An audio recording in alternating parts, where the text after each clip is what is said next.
G'day guys, this is Rob Woodman from ACF Environmental and you're watching The Lid Bit. Welcome to part 2 of this 2-part series on products or solutions out there that can be used to effectively pre-treat curb-line green infrastructure systems in the urban right-of-way or urban settings. In this part of the series, we're going to connect with Mitch Haustein from the Anoka Conservation District to talk about a unit they developed several years ago now called the Rain Guardian. Today we're going to be chatting with Mitch from the Anoka Conservation District, and we're going to be discussing pre-treatment options with him. Mitch works with a system called the Rain Guardian, and we're joined by Mitch today. How you doing, Mitch? I'm doing great. Thanks for having me, Rob. Absolutely. So we're going to be talking about the Rain Guardian, a great product that, as you know, I've had a lot of success with out there in the marketplace. Tell me, when was this product created, Mitch? Yeah, Rain Guardians were created back in 2010, and those same units that were installed in 2010 are still providing treatment now, 10 years later, I guess. That's great. And do you know roughly how many you have in the ground at this point? Yeah, we have thousands of chambers in the ground throughout the United States and Canada. Okay, great. And who developed it? Rain Guardians were actually developed by staff at Anoka Conservation District, and Anoka Conservation District is the soil and water conservation district within Anoka County. We found ourselves in need of a pre-treatment solution for inlets to our curb cut rain gardens, and we had been working with a lot of standard inlet options like rock and turf grass, which created a lot of maintenance challenges for us. And there wasn't really a solution out there. And so we developed and patented the Rain Guardian and have applied that functionality of the Rain Guardian to a variety of different configurations. So Mitch, tell me, how does the unit function? So it functions much like a level spreader, but it is also considered, a dry sump. And so water enters the structure via a curb cut and a concrete apron. There's a top grate to the structure that captures large debris. There's controlled overflow points that allow water to enter the bioretention area under extreme events. But once water passes through that top grate, sediment is able to settle out within the chamber. There's a vertical filter wall on the outlet side that allows water to drain from the chamber once the bioretention practice drains dry, which allows the chamber to also drain dry, and then when you come to maintain it, you're not left with standing water like you would with a traditional sump. Great explanation. And then carrying on from that, what are the typical applications where you see the Rain Guardian product deployed? So Rain Guardians are typically installed right at the inlet to bioretention practices. So it might be rain gardens, swales, filtration basins, or maybe larger scale infiltration basins. Chambers are really easy to install, whether it be in a new stormwater control measure or retrofit into an existing project.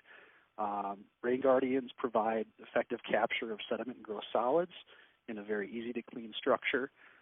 Maintenance can be completed typically in 5 minutes or less using simple hand tools.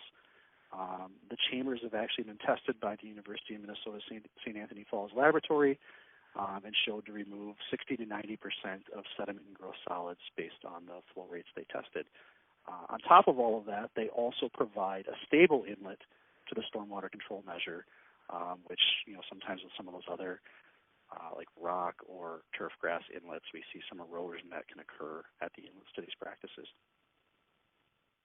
Certainly. Now, I think you've got a few different products or a few different versions. What are the different configurations that you have available? We currently have 3 configurations available. I'll run through those very quickly here. The first is called the bunker, and that product is made of recycled plastic, and we're most commonly seeing that used in residential settings. It's a rectangular structure that sits on top of a concrete pad. I should note that all 3 of our configurations use the same functionality. So when I talked about kind of the Rain Guardian functional elements, each of these structures uses that same approach. The second type that we have is the turret. That's a concrete chamber, and it's better suited for commercial and industrial settings, circular structure. And then lastly, we have the foxhole, which is our newest product. That's also a concrete structure. It's a modular chamber that's able to route runoff under sidewalks or boulevards or other walking paths into a stormwater control measure.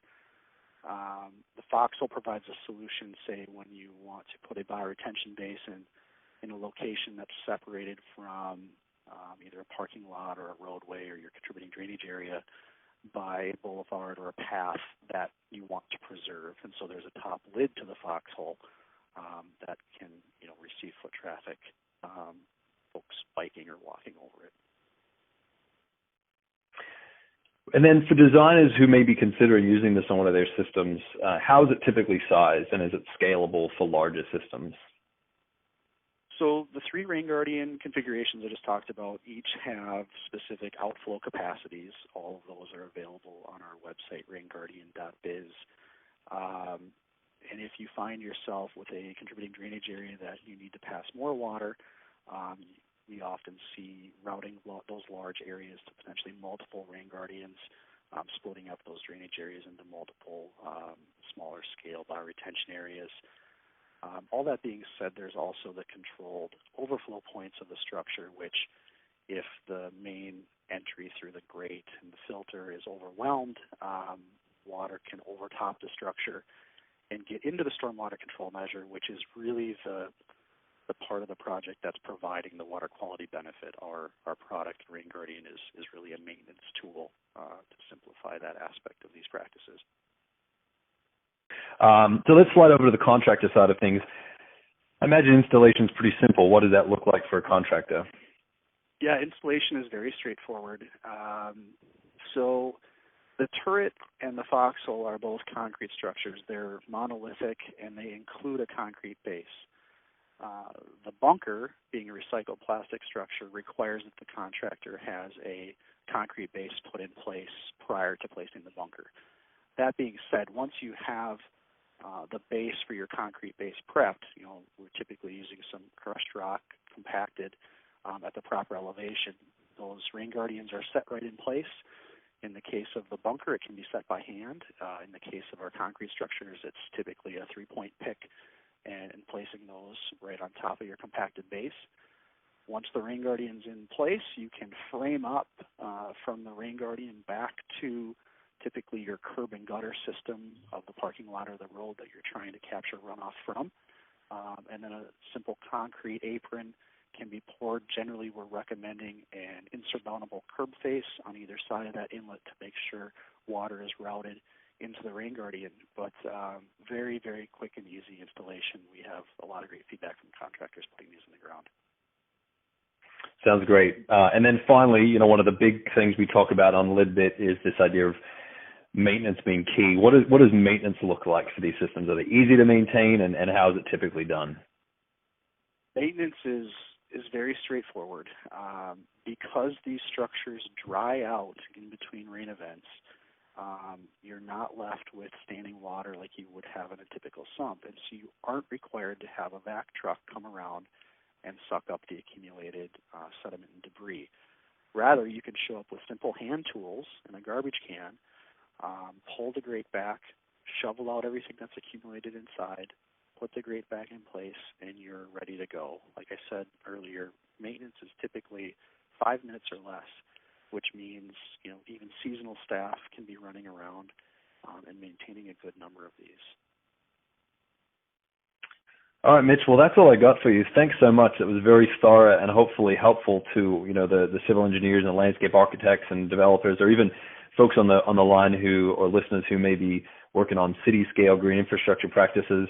I've certainly seen the benefits of your system out there, and wish you and your company all the best moving forward. Thanks very much for having me, Rob, and anyone that's interested, I encourage you to check out our website, rainguardian.biz. That's rainguardian.biz. Our contact information is there. We have the ability to request a webinar. If you're interested, we can do that in about 20 minutes and give you some more pictures and information. All right. Thanks, Mitch. Have a great rest of your day. Yeah, thank you, Rob.